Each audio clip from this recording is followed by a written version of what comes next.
Well, welcome back, Dumpster Goblins. Hello, Yeah. all you beautiful, beautiful, gorgeous, lovely, homeless, Stupid. stupid, ugly, Bald. Son of a bitch.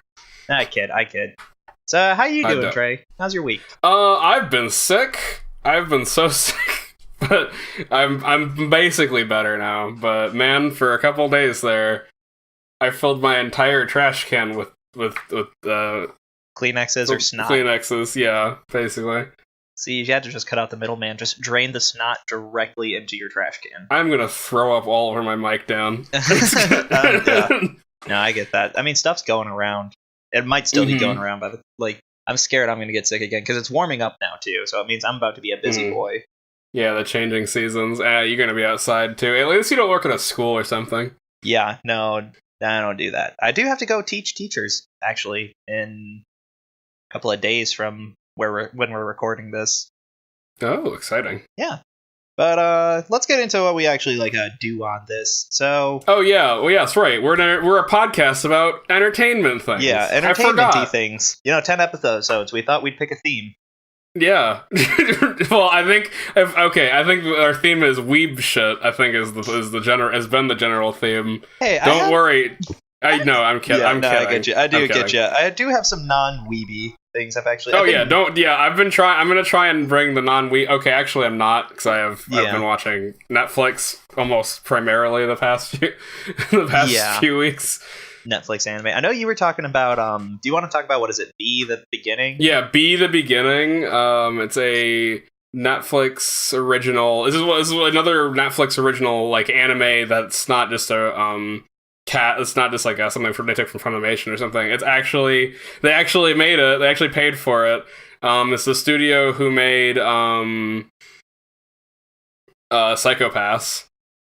So yeah, so it's pretty good. It's very well produced. It has got a lot of style, lots of style. Even if I don't think the plot is as smart as the anime wants you to believe. What is it? Yeah, what is it about? If you describe. So basically, the main premise, without spoiling too much, is it's sort of at least initially, it's basically a cop drama. Set in this fictional archipelago, not archipelago. Sorry, I think it's a peninsula. It's like a fictional peninsula. They haven't really said where it is, but it's in the real world because they reference countries in the real world. So it's somewhere in the real world, but I think it's a fictional place in the real world, sort of deal. Yeah, kind of like a San Francisco deal, or yeah, exactly. To go back to the art that is Neo Yokio. Hey, no, San Francisco. No, wait, no, sorry, that was Big Hero 6. That's right. Yeah, sorry. that was Big Hero 6. San Francisco. Yeah, sorry, that was Big Hero 6. Neo Yokio was I don't remember actually. I know it was some sort of city fusion thing. Yeah. But but to go back to they basically okay, so it's a cop drama, but there's also supernatural stuff happening. Like the first episode, basically you meet this character whose whole goal is to hunt this guy called Killer Bee.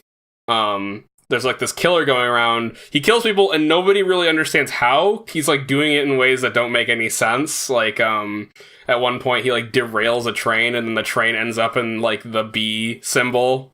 Huh. Yeah. And it's some weird supernatural stuff and I don't want to say more than that because it gets into major spoiler territory and there's enough revealed every episode that you can't really I can't really say anything without spoiling it. I do think it's worth watching, even if it gets really melodramatic sometimes, to the point where I'm just oh my god, can we just keep going? The story was going pretty well.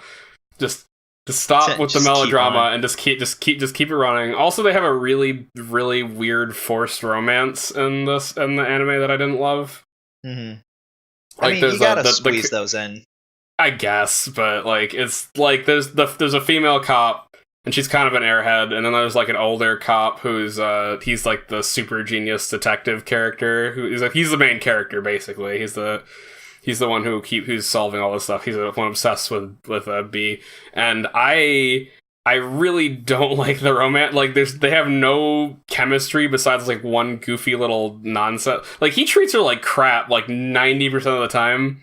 Like, he does, like, not even in like, oh, I definitely don't like you, baka nonsense, but like, he generally like, acts pretty mean to her a lot. Shitty. Yeah. And then she just like insists on hanging out with him, and then that's supposed to be a romance, and that's not very compelling, at least to me. I don't know. Maybe some people would find that compelling, but I thought it was just really forced. Like, they could have just been like friend, especially considering the person she's supposed to like look like. And I'm not going to say anything else besides that, but it gets a little weird when you start like getting into that territory.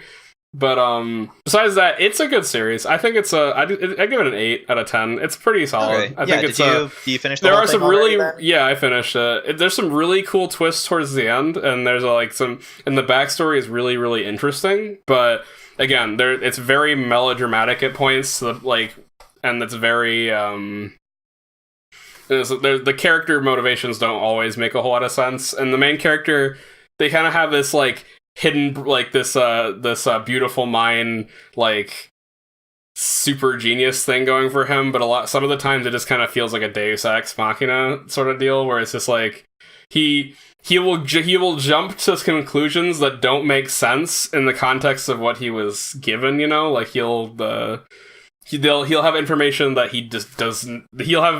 He'll jump to conclusions that he cannot have gotten to unless he was some sort of mega ultra genius, and I think sometimes that's not a very great. Yeah, it doesn't feel. It's not a great plot device sometimes, where it's just like, where the character basically has like smart. he basically read the script is what it feels like sometimes. Yeah, and he skipped to the end of the book and sees what happens. That feels I mean, sometimes it works. I know some people really liked L. Yeah, you might get over it, but like I don't hate that. I just don't like it when it's used to like solve like a bunch of problems. Like I think having somebody do that as like towards the conclusion, like you have like the Dark Knight, where like he all comes together at the very end. And like, oh, all the lines finally connect together, and I figured out the grand puzzle sort of thing. I think that's pretty cool. I like it when it's used like that, but like when the character jumps to things all the time that don't make any sense, and the way they justify it is like, oh, he writes math problems on his walls, he's a genius. And it's like, I don't know, that's not quite. That's not what I would. I think it's a narrative crutch, is what I would call it. Mm-hmm. It's not a bad show. Just I did have problems with it. It's not perfect, but it is a good show. I'm not gonna get angry at it for that. Yeah. Anyway, what have you been watching today, Dan? Oh, you already know. We talked about this. I was going to say, I don't know how many new shows I can really pick up right now. Especially because, well, as an aside, a lot of what I have been watching this season is starting to wind down. I think Overlord only has about 2 episodes left. 1 or 2 episodes. So I'm just waiting for that. And I'm really hyped for the finale. Yeah, I think it's only 1 episode. And then Ancient Magus Bride, I'm actually behind on, but I think what I'm going to do... Yeah, I think what I'm going to do on Magus Bride is just watch the last 3 episodes as like a movie almost, because, man, has that show been getting dark. Yeah, oh yeah. Yeah. I'm behind on it, because I've been watching other things. Yeah, the only thing I'll say is, don't want to spoil it too much, but the villain, Yosef Kartophilus, whatever you want to call him. Yeah. What are you talking about? Yeah, he comes back and is doing significantly more evilly. Okay, I mean, that's good. I was a little iffy on him as he was obviously bad, but like I didn't really know, like he didn't do enough for me to like really appreciate that at the time. Yeah, and now it's been a little more of that, and it's pretty interesting. Like I said, I think I'm just gonna binge the last couple episodes, because the big boy, what I've been watching as far as anime goes, I have another thing I can talk about that's non-anime, but I started getting back into Hunter x Hunter. Yeah, and I think I told you this. I was like, well, Trey, I kind of like what's going on, but sometimes I'm really confused, and I'm not rewatching 90 episodes to figure it all out. I understand that. Yeah, I think. I mean, I binged it twice, so I can't really say much. Yeah, twice. Dang. I get in a mood sometimes. I've watched Naruto like 3 times. Now, Trey, have you watched every episode of One Piece? Once. If it was like 20 episodes long. I mean, I'm sorry. I guess I haven't watched every episode. I only watched like what 700. No, that's I only watched like what 700. It's something like that. When my first run through of One Piece, I watched it. Like I binged it for like 2 weeks straight. That's like, I think I did the math on that show. If you do nothing except watch that show, mind you, this was like a year or two ago. If you did nothing but watch that show, it would take you 10 straight days. Yeah, I know. It's just that the amount of content in One Piece is actually, it boggles the mind a little bit. Like, yeah, I don't endorse anybody to start One Piece, but it's a really good series. It's really enjoyable. I think if you can watch, like, I think you said there's like this Cliff Notes version. Yeah, I think there's a list out there that only has the canon episodes because there's filler. Yeah. It's the same for Naruto. You can get a list that only has the canon episodes, and then you just watch those. You just watch the episodes it tells you to watch, and just skip all the rest. I think there was I have to look it up, but there was a thing that they actually abridged it, or not abridged it. They condensed it, like a Kai sort of situation. Yeah, like a true abridge, not. Yeah, like a true abridge where they like. No, I know I can say, I mean, that's what I am with kind of some of these shows. Because I know with Hunter x Hunter, that's when I first was watching it. And I shared this with you. When I got to the Chimera Ants, I'm like, oh, I must almost be done. And I'm like, I am not even halfway. And I'm just like... yeah, the Chimera Ant arc lasts for way longer than I think it should. But I think it's all worth it when you get to the end. I do kind of like what's going on with some of the characters right now. And... I think the big thing, too, honestly, and this is my kind of thing, I think I really just didn't like the Greed Island arc. Yeah, that, I agree with you. Besides one standout moment, I think the Greed Island arc was kind of a it's just not important enough. Nothing they're doing is important enough for, like, the things they're doing to feel like they matter. No, that was my big thing. All they're doing is training, really. That's, like, the only important thing. Yeah, like, but I think that isn't that where Gon starts getting his rock paper scissors. No, thing? He doesn't do that until the. Is that afterward? Yeah, he doesn't do that until he fights Knuckle. It's not even like and then Killua has his yo-yos, which he never uses again. So it's not even important there. I don't know. It's Greed Island is not just great. The whole thing for me. Yeah, just didn't feel like a good enough payoff. He was like, oh, I'm going to use this, get one step closer to finding my dad. Instead, I'm going to find this random guy. Yeah. And that's spoilers. I mean, he doesn't find his dad halfway through the series like he's supposed to. Yeah. And I think that just kind of I agree with you. I think the Greed Island arc was either it should have been shorter or it should have been more important, like something different should have happened. I don't know. But again, once you get to the Chimera Ant arc and you get to the big turning point in that arc, then it gets substantially better. I think that is I think the Chimera Ant arc is the best arc in the whole show. Yeah. I will say the one other thing that I kinda don't like about it is that I just feel like they introduce a lot of characters just to introduce a lot of cool character designs. Are you talking about the ants themselves? The ants and some of the hunters. I mean, so let's play this game. I kind of wanted to do this game with you, Trey, just to things. Hunter x Hunter is one of your favorite shows, right? Sure. I mean, yes, it is. Sure. Yes.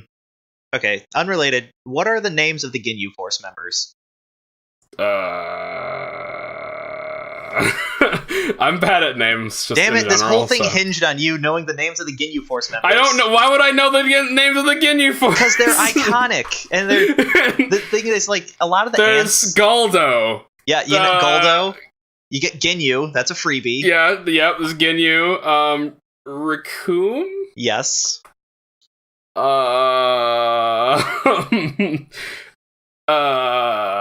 It's Jason Bada.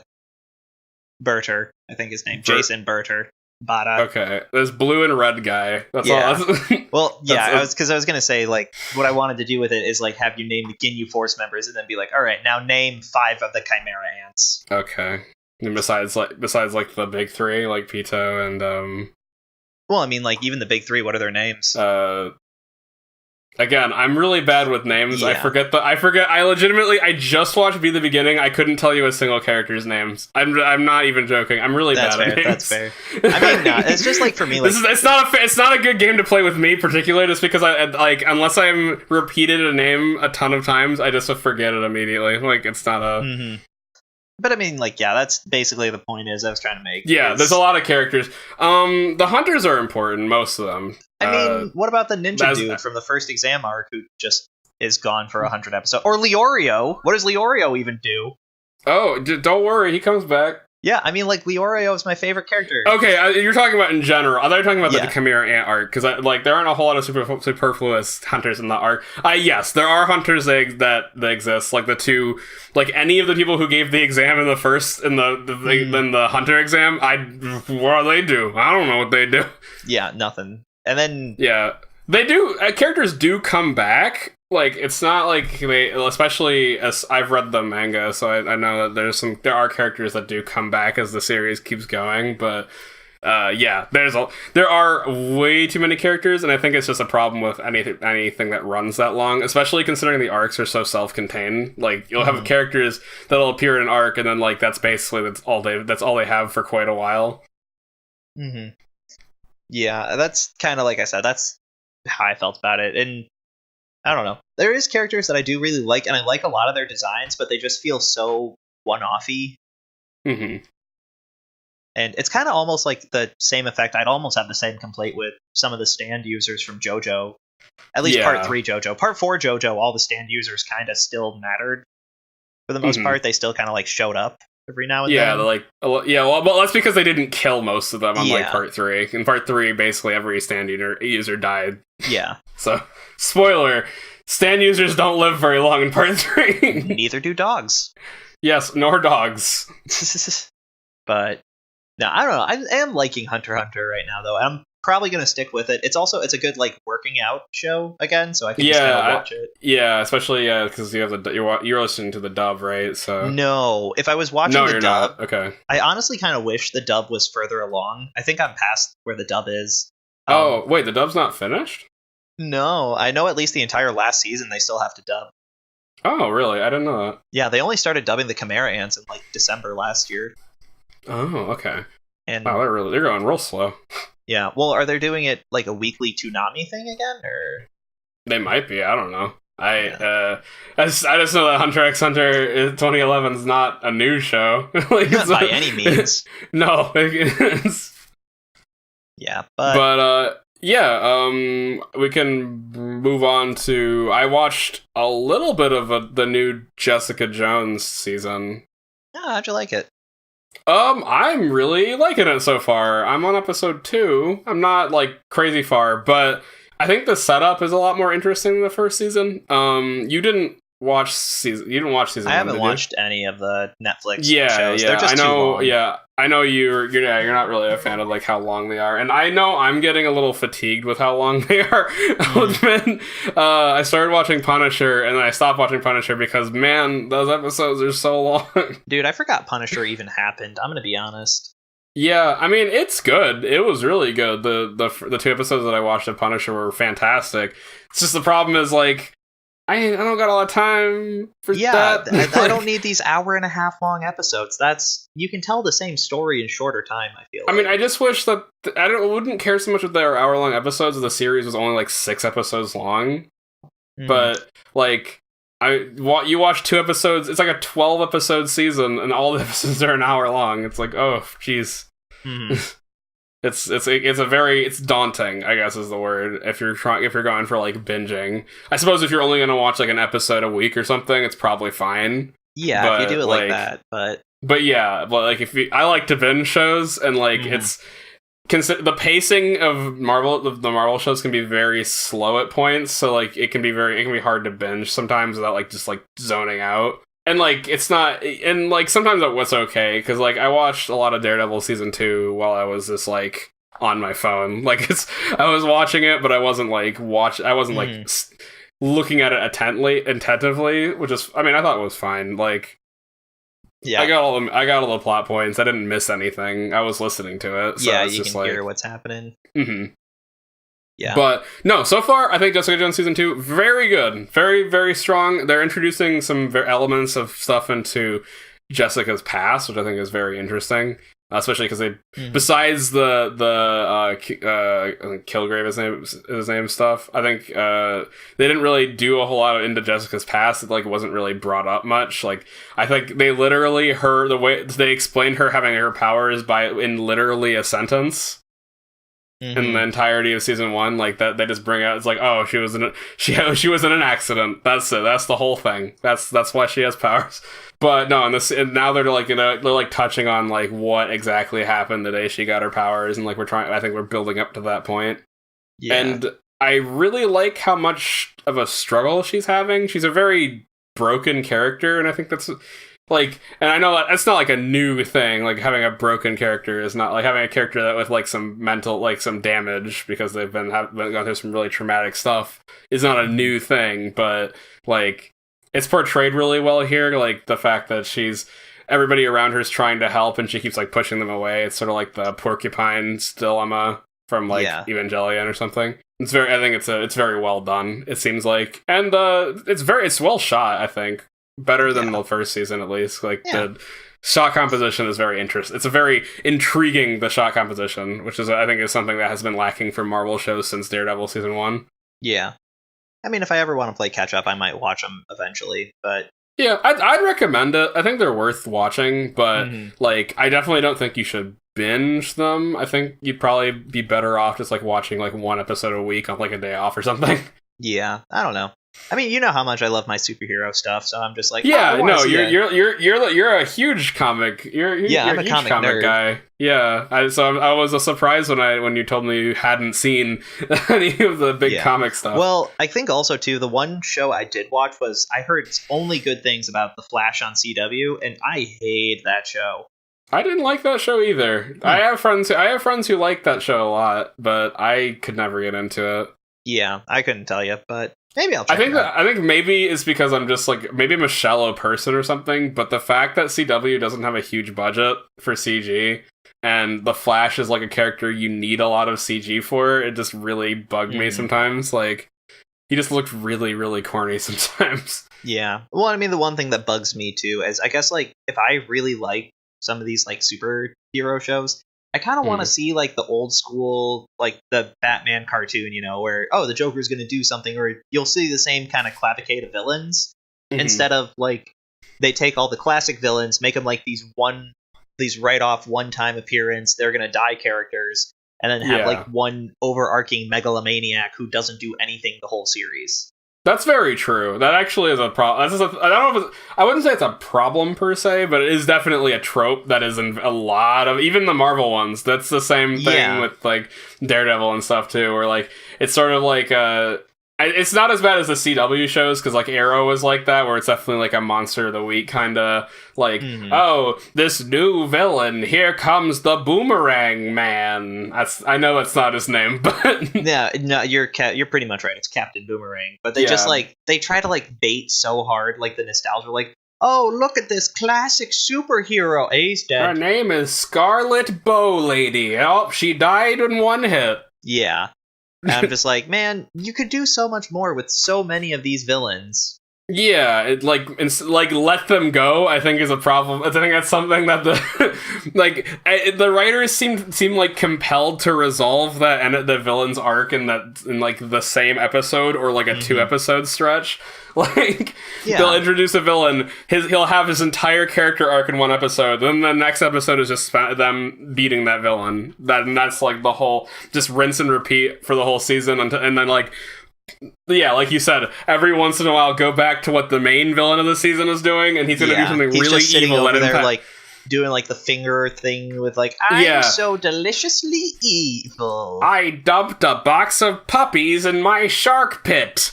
Cut back to the main story. Yeah, that's just like, I don't know, and I kind of got burned out by that. I get that. That's why I stopped watching Arrow, because I thought it just got really, really tedious. Especially because it got really stupid. I know there's spoilers for Arrow season 3, but there's a scene where Ra's al Ghul stabs Ollie, and that for some people, me included, I'm gonna just it's just assume the series ends there, because it gets real bad after that. Yeah. Arrow dies, the end, the whole show's over. End of show. Cut it off.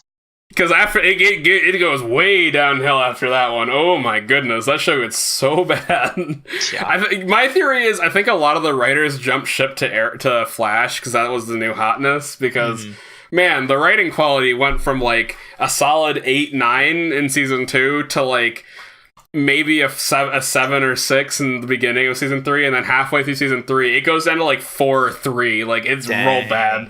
It's like super cheesy one-liners constantly. Ollie's character becomes like some sort of quip garbage guy, because I know that's how the Arrow is in the comics. He's very quippy and like kind of a smartass, and like in the CW show he's a very serious, plagued with he's all sorts brooding. Of demons. Yeah, very brooding character. But it really works. Like, it works really well for him. So, like, it doesn't matter. So, like, I think they tried to make him more like his comic counterpart, and it just ends up being very, very goofy. And, like, it's such a weird shift in tone compared to him in season 1 and 2 that it just comes off as, like, somebody else wrote this guy. It almost feels like Ollie has brain damage. Like, he just ran into a girder one day, and now he's a completely different person. That show is so good. Season 2 of that show is so good, and that just got so stupid. I'm so sad. Wasted potential. Yeah, wasted potential. Yeah. But, you got any more stuff, or, like, video games or anything you've been playing? I can say I can talk on games for a bit. I can just touch on it real briefly. I think if we're going to talk about Smash, honestly, we have a friend who really, really would want to come on the show and talk about Smash. Yes. So, tell you what, John, if you listen to this and you want to be on the next episode to talk about Smash Bros., text Trey the phrase "Chickadee China, the Chinese chicken," with no other explanations, and then we'll immediately record your episode. Sound like a deal? I will understand. Yeah. Because basically, the Smash trailer came out recently. Mm-hmm. Yeah. And I was just like, I want to dig out my old copy of Smash 4, and I do all right. I'm a better Sonic than I am. Yeah. I gotta ask you though. You think it's a remake, or you think it's a port, or you think it's a new game? What are your opinions? I think it's a new game, but I also would not be upset to see a Smash 4 port, but with like all the DLC off disc. Or off cartridge with the Switch now. Because also, like, I also just know that this Smash is going to be the death of some of my favorite characters. Because I like Fire Emblem. Corrin didn't need to be in that Smash game. Neither did Robin. No. Actually, Robin was fine. Lucina didn't have to be in it. I think Ike is going to be gone, and I'm going to be sad. I will be sad. Yeah, I think... I would be sad if they got rid of Ike, too. And I know some people are going to really hate me for this. I think I would rather have Ike than Roy. Just because Ike is a heavy fighter, and Roy just feels way too much like Mario. But you know what? They should bring some heroes that don't use swords. I'll say it. Like, if they're gonna bring Fire Emblem people in, bring like Hector or something. Yeah, I mean the problem is all the main pro tags all are sword users. Besides, I know, like but there are characters that don't that aren't. I don't know how you would do this, but like Titania or something. I don't know. Just. Bring some people who don't use swords. There are non-sword wielding heroes in it. Like, even if like Awakening had some really good ones, like I'm trying Tiki would be really fun. Yeah, to playing bring any over. of the Manicheets or like any beast characters. Yeah, like having a transforming character would be really fun to play. Like, yeah, it's just like it sucks that every single Fire Emblem character except for Robin is just a sword user. Like. Like, they have, like, their own gimmicks, and they're all very cool and very anime, very nice, 10 out of 10. But, like, it's just, why they all gotta be the sword guys? Like, yeah. Well, and I mean, I'm sorry. This is my Fire Emblem opinion, too. Corrin shouldn't have been in that game. Fire Emblem Fates isn't good. No, I agree. I didn't like it. I got so hyped for that game. Yeah, I got so hyped for that game, too. Because that was the first one after Awakening, and it's like, dude, Awakening. What it was Awakening is like my second favorite Fire Emblem. So like, honestly, I played the newest one, Echoes. That game's really, really good. Is it? I have to play it. I know Chris said he would let me borrow it. Yeah, you can borrow my copy if you want to. Honestly, it is like it's probably It's probably fighting in the top 3 spots of Fire Emblem games. Oh, under really? Path of Radiance. That good. I know. It's like a remake of the second game, right? Yeah, it's a remake of one of the older ones, and it just has a lot of cool mechanics. But sorry, I just started talking about my 3DS. What's the other? Finish up my Fire Emblem-y rant. I'll save it for another day. But no, the only other thing I've really been doing is I played a bunch of game demos because I got jonesing for a couple of games. I might pick up Radiant Historia, which is really fun. Yeah, I've been hearing a lot of... Because I played like 20-ish hours of it before, and then I put it down for some reason. I think it was my tablet broke, and I was playing an emulated version of it. The very legal way. I mean, it happens. I mean, on 3DS, you can play the demo for the new one. Yeah, you can get up to level I was going to 20. pick it up on Steam, I think, if I was going to pick it up.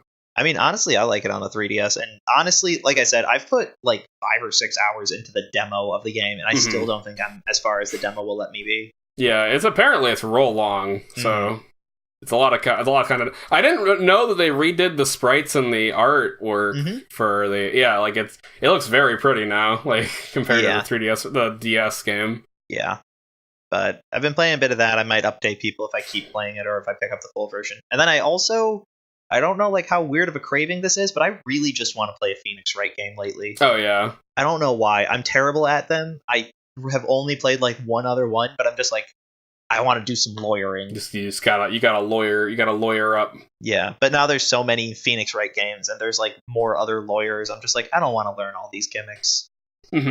Yeah, I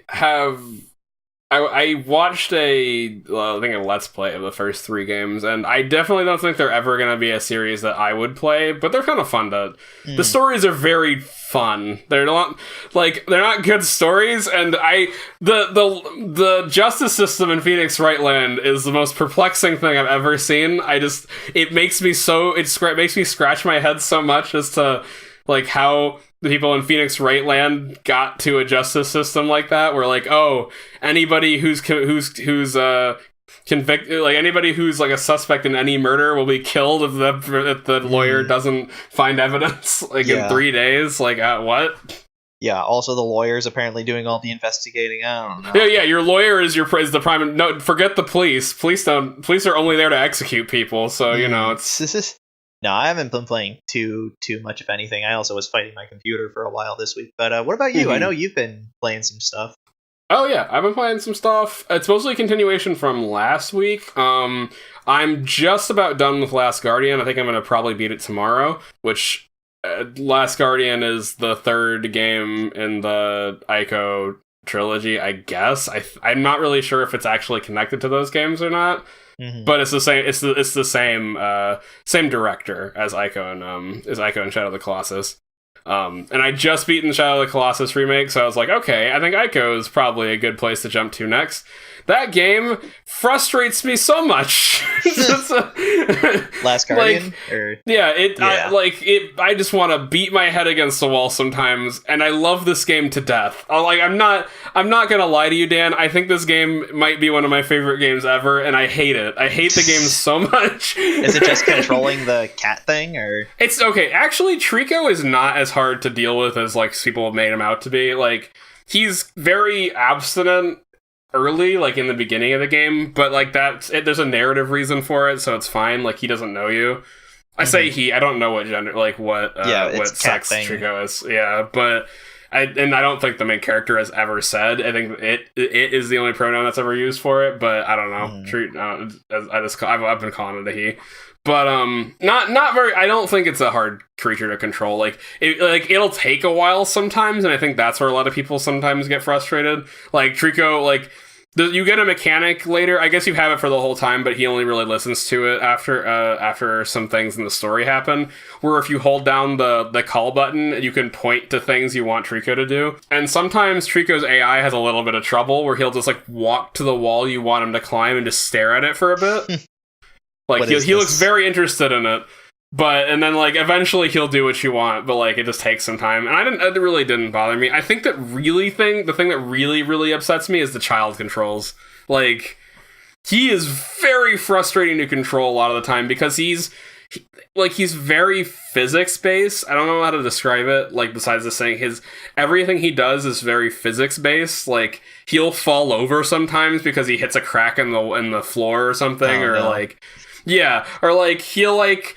Yeah, if you like nudge a wall, he'll start stumbling all over the place. And like, I know it's supposed to be like, oh, he's realistic, he's well animated, but I think they kind of took it a little too far. Where like, this kid is somehow like, if a kid was as clumsy as this kid was, I think he would have died in like 5 minutes. Would have tripped over a small pebble and just Like his animations are so exaggerated that like sometimes it looks really good and sometimes his shoulder dislocates like 18 times to get you to like where his to like where you want him to get to, and it's just like, hey, what the very I think they rely way too much on the physics of the game to do some things like puzzles and stuff, which physics system is very impressive. I'm very impressed. A Japan studio or whoever made this game, very impressed. Like, very Ted claps. I'm clapping for you in my head, but please don't do this. Like you don't have to do everything physics based. You don't. It's not imperative you do that. But at the same time, like, Trico is so well animated. Like, he's the closest I've ever seen to an actual animal like being turned in, like brought into a game. And, like, you really feel for him, like, as the game goes on, and, like, as the story kind of unfolds. It's very well told. It's a very well told game because, like, I didn't really know what was happening until things just kind of come together a little bit. And, like, you don't know where you are, like, what the purpose of anything is, and I don't know if I'll ever get those answers, because, like, Eco didn't... It's very similar to Eco, and Eco didn't really give me didn't give a ton of answers either. Mm-hmm. It's kind of a question. It's kind of a game that kind of like, it doesn't directly ask you many questions, but the world is so mysterious that you want answers, but it's never going to give you all the answers. Like, I don't think they're like it never intended to. The environment you're in isn't important to the story, so like it's not imperative that you get answers to the question of like what's the purpose of the place you're at. All you need to know is, like, the grand purpose. Like, the first place was a prison to keep horned children. Like, there's children with horns, and they keep them in a prison. And, like, you find out some more things about, like, the guardian of that prison and, like, the girl and whatever. But, like, this rundown room, what was this used for? Why are all these gears here? I don't know. And then the game never explains it to you, ever. Like, they don't... It never comes up. They just kind of leave it to your imagination. What would this ancient civilization have used these gears for? Yeah. You're never supposed to know. Yeah. And I think that's actually good storytelling. I don't actually like it when media, especially media that's like supposed to be very mysterious, just tries to give you all the answers. There's a major reason why I don't like a lot of horror movies, because they give you the answers. I think a good horror movie never gives you all the answers. Like, I think, what is it? It Follows is like really... I thought that was a great horror movie because the monster... You understand the mechanics of the monster, but the monster's motivations are never... Like, nobody knows the motivations of the monster. Nobody knows, like, why it's doing what it's doing. Nobody knows how it does what it does. They know what it does, and they know that they have to get away from it. And that's it. That's all and I think that's a very good... Like, a very good plot structure. I don't know, like, I'm not like a critic, but... Like, am I making sense? Like, is that a... Yeah, no, I get you. It's, like, it's nice to not have everything laid out of, like, oh, hey, this is what is going on. It's like explaining jokes and shit. Yeah, I think the game would have been way worse if, like, every room you walk, like, every few rooms you'd walk into a room where there was, like, some big lord, like, there's a book here, and and it's, for whatever reason, it's talking about the purpose of the room you were just in. Like, that's weird. Like, I don't think people just leave notes of all the places they're in everywhere in real life, but, Yeah. Yeah, there are games that do that all the time.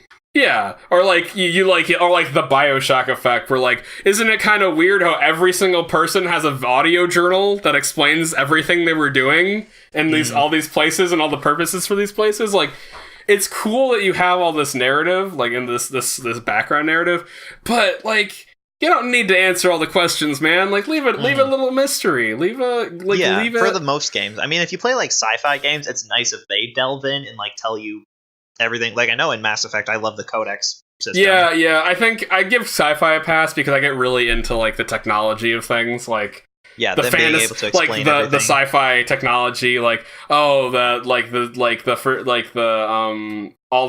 Element Zero stuff and Mass Effect and like all like the relays and stuff. I think that was really cool, like to watch. But it's also not in a place where you have to go. It's in a place where you have to go out of your way to get to it. Like if you don't want to know anything about the lore of Mass Effect, you don't have to. Nobody really can just like shoot aliens. Yeah, you can just go through the story. It's more like I don't mind that. Like if Shadow of the Colossus were to have like some lore book, like some lore booklet that came alongside it, or like some lore codex, I wouldn't have cared. I think that would have actually been fine. I think that's like if people want to have the mystery spoiled for them, that just gives you the option to, and it's not in your face or like a thing. But I'm also, and I think that's fine. I think codexes are a-okay in any game, honestly. Yeah, I mean, that's kind of, it's nice that they give you the option if you want to know it, but it's also they aren't just like, oh well, you want to know what's happening in this world? You want to understand this world? Let us tell you about this world. Yeah, and I think it's always good. Like, I'm not traditionally a person who reads codexes in games, but I did in Mass Effect because I thought the world was very interesting. Like, well, and they built out so much of that. It's like, hey, hang on a second, how can I talk to this alien that speaks a different language? There's an answer for that. Yeah, there's like, there's very concrete answers to all your questions. It's like very cool. Yeah, but yeah, no. So that sounds interesting. Have you been playing anything else really at all, or? I've been playing more of Final Fantasy 15. The boy band boys are back in town. Bro party across the country. Yeah. That game's still fun. I actually, I'm getting a little bored of the side questing a little bit. Like, I remember it being more fun last time I played it, but what I'm probably going to do is I'm just going to go further into the story and just kind of like get that done. Cause, I do like the game a lot, but I'm sort of noticing the cracks a little bit of like the pattern of things you're supposed to do is not as fun as I remember it, you know? Yeah, no, I get that. It's like you're just kind of going through the motions at this point. Yeah, and like and the story is not so good where you're just like, oh my god, this story blew my socks off. Like it's not like it's not like a BioShock Infinite sort of situation where like I'm gonna beat this game in one day because the story is so interesting, you know? Yeah, no, I get that. It's not which like I did. I beat that whole game in one day. Yeah, it hasn't like grasped. It's not like. Yeah. Also, Square Enix, if you're listening, I know you're not, but if you were, I have a PSA. Or I have a PSA little thing. Please don't make it so you have to go to start a game. You have to go watch an anime and watch a movie before you can get the lore, like to get the baseline lore of the things that are happening in the game. Like, I'm not even talking like. I'm not even talking like, oh, there's some supplementary material if you want, because that's fine. I wouldn't mind that. But like literally the beginning of the game, like there's a cutscene that happens that you will not understand unless you watched a movie that came out beforehand. Oh yeah, wasn't that the one with Jesse Pinkman's in it? I can't remember Jesse Pinkman's in it, and so is what's his face? Guy who dies, Sean Bean, Sean Bean. Sean Bean, yeah, he's in it too. It's a good movie. It's not like great, but it's pretty good. The action scene at the end is actually phenomenal, and it's very, very like insane. Like if you like big old monster fights, actually really cool. Very, very pretty animated movie. Yeah. But man, is the fact that that's not in the game, this is kind of an issue. like I was just like going through like what would people think if they just didn't watch that? Like, yeah, I don't know. Go ahead. I was gonna say, if we are calling out game companies, I have a complaint that I forgot from this last week. Oh yes, lay it on me. You already know. Ubisoft. Stop releasing broken ass PC ports, because I really want to play Beyond Good and Evil. I really liked the 2 hours I got to play before your game made my computer blue screen. Yeah. Ubisoft. Yeah, Ubisoft. Fuck those guys. Or like guys. UB not releasing full games. Yeah, got him. No, I haven't actually played Ubisoft games in a while, but like, yeah, I think it's kind of crappy how you can't play you can't play Beyond Good and Evil, because that's a really good game. It's a real solid game. Yeah, and you haven't been able to been able to play it. It's all right. But anyways, you continue your Final Fantasy rant if you had anything else. Oh, yeah, no. I really, really wish. My main complaint with the story is the fact that you just don't get key exposition. Like, I'm all for skipping exposition if you don't have to have it, but like there's some very important things that happen in this movie that not everybody's gonna see. So maybe don't do that next time, Square. I'm not gonna tell you how to do your job, but don't do that. For my sake, please don't. Yeah, I mean, the only other things I have to rant about are the fucking combat sometimes is very frustrating. Mostly because I think the encounters have too many enemies, because sometimes all I'm doing in the entire combat is blocking and waiting for my, like, super meter to fill. That's it. That's all I'm doing, because there's, like, 800 enemies all attacking me at the same time. And for whatever reason, all of them aggro onto Noctis at the beginning of every fight. It feels like, and it's just like, man, I really, really enjoy the combat when I'm only fighting 1 or 2 enemies. Like, this combat feels very good if you're only fighting 1 to 3 enemies. Any more than that, and you're just like, I have no idea what's happening. All I know is I'm just spamming the block button and waiting to parry, because that's all I'm allowed to do. If I do anything else, I just die immediately. It's just like, that sounds no bueno. Yeah, no, I mean, it's not a huge complaint in the sense that, like, there's enough good combat encounters where it's not like it's not like you're in a situation that, like, really makes you feel bad about it, but, like, especially with the hunts, you'll be thrown against, like, 13, like, dogs, and the dogs all attack Noctis at the same time, and it just gets really frustrating, where it's just like, I'm not really playing the game, I'm just waiting for a meter to fill until I can just do the super attack, and then I just wait until that fills up again. But then, like, you fight, like, a boss monster, and, like, the whole game just changes. Like, the whole game it's like a completely different game I bought. Like, you're doing all this super shit. You're, like, weaving together combos, like, weaving together your super attacks with, like, just, like, your teleport ability, and it's just, like, it feels so good when you're not fighting a million enemies. Yeah. And I just wish the game played to its strengths more. Like, I don't know why they felt the need to put so many enemies. Not to mention, like, it might be my computer, but, like, sometimes if there's too many enemies on the screen, like, the frame rate just, like, dips horribly. Which can be a little disconcerting. Yeah. I mean, you've got a pretty decent PC. Yeah, and I got a 1080. Like, I'm not, like, I don't have, like, the greatest computer of all time, but, like, it's not bad either, so it's, I can run it on high just fine most of the time, but, like, just when there's, like, 20 enemies on the screen, you're gonna have some issues sometimes, and I think that's just it's just, yeah, it's just that's small issues. I have some very minor issues with the game, but, like, there's enough of them where it starts getting a little it starts gumming it up a little bit, yeah. But I'd say overall positive. I'm gonna keep playing it. I want to beat this game because I'm interested enough to see where it goes to want to see the conclusion. But it's just like I hope that these issues sort themselves out eventually. Mm-hmm.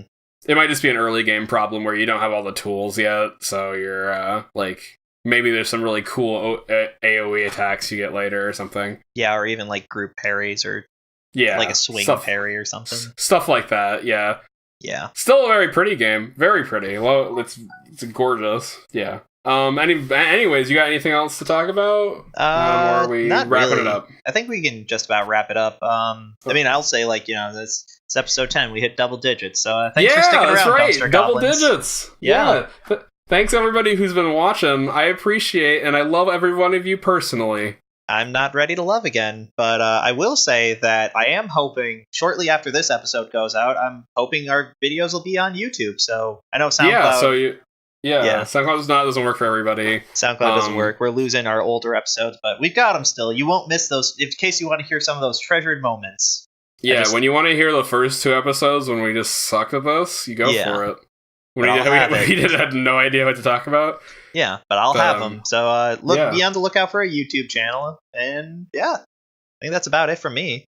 Yeah, no, that's all I got for this week. So yep, I guess we can just we can end it all. So as always, I'm Trey. And if we're ending it all, I'm Dan. Yep, and we'll catch you guys later.